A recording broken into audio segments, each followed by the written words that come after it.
एक बुढ़िया माई थी। वह व्रत नियम बहुत रखती थी।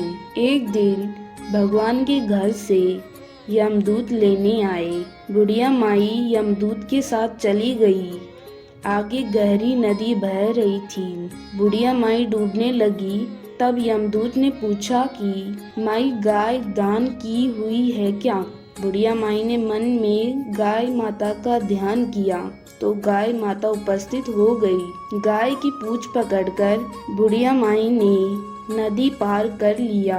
आगे गई तो काले कुत्ते खाने दौड़े। तब यमदूत ने पूछा, कुत्ते को रोटी दी है क्या? बुढ़िया माई ने मन में कुत्ते का ध्यान किया तो कुत्ते चले गए। आगे चली तो काले कौवे बुढ़िया माई को चोंच मारने लगे। तब यमदूत ने कहा कि ब्राह्मण की बेटी को सिर में तेल लगाने को दिया है या नहीं?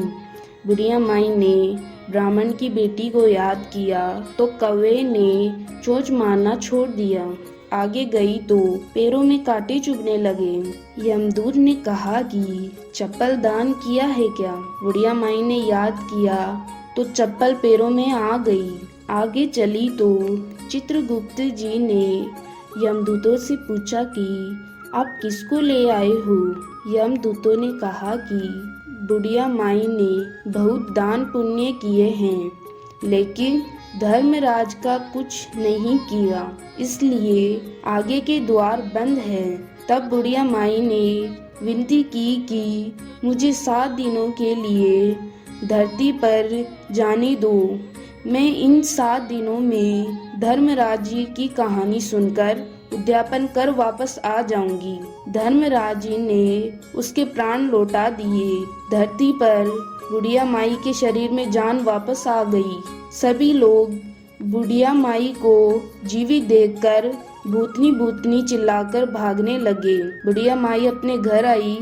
बेटे बहू से कहा, मैं भूतनी नहीं हूँ, मैं तो धर्मराज के कहे अनुसार वापस आई हूँ। मैं प्रत्येक दिन धर्मराज की कहानी सुनकर उसका उद्यापन करके वापस परलोक चली जाऊंगी। यह सुनकर बेटे बहू ने पूजा की सभी सामग्री ला दी, लेकिन कहानी के समय हुकारा नहीं भरा। तब बुढ़िया माई पड़ोसन के पास गई। पड़ोसन ने कहानी सुनी और हुकारा भी भरा। बुढ़िया माई ने 7 दिनों के पश्चात उद्यापन कर दान किया।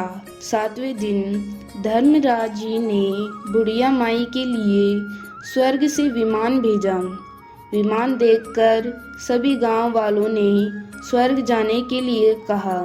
तब बुढ़िया माई ने कहा कि मेरी कहानी तो केवल पड़ोसन ने सुनी है। यह सुनकर सभी गांव वालों ने बुढ़िया माई के पांव पकड़ लिए और धर्मराज की कहानी सुनाने को कहा। बुढ़िया माई से कहानी सुनने के बाद सभी गांव वासी विमान में बैठकर स्वर्ग पहुंच गए।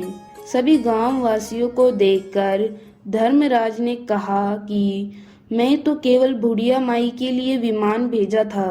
बुढ़िया माई ने कहा, मेरी कहानी इन सब ने सुनी है, इसलिए मेरा आधा पुण्य इनको दे दो और स्वर्ग में वास भी दो। तब धर्मराज जी ने सभी गांव वासियों को स्वर्ग में वास दे दिया। सो हे धर्मराज जी, जैसे बुढ़िया माई को स्वर्ग दिया वैसे सबको देना। कहानी सुनने वालों को, कहने वालों को, कहते सुनते हुकार भरने वालों को सबको देना।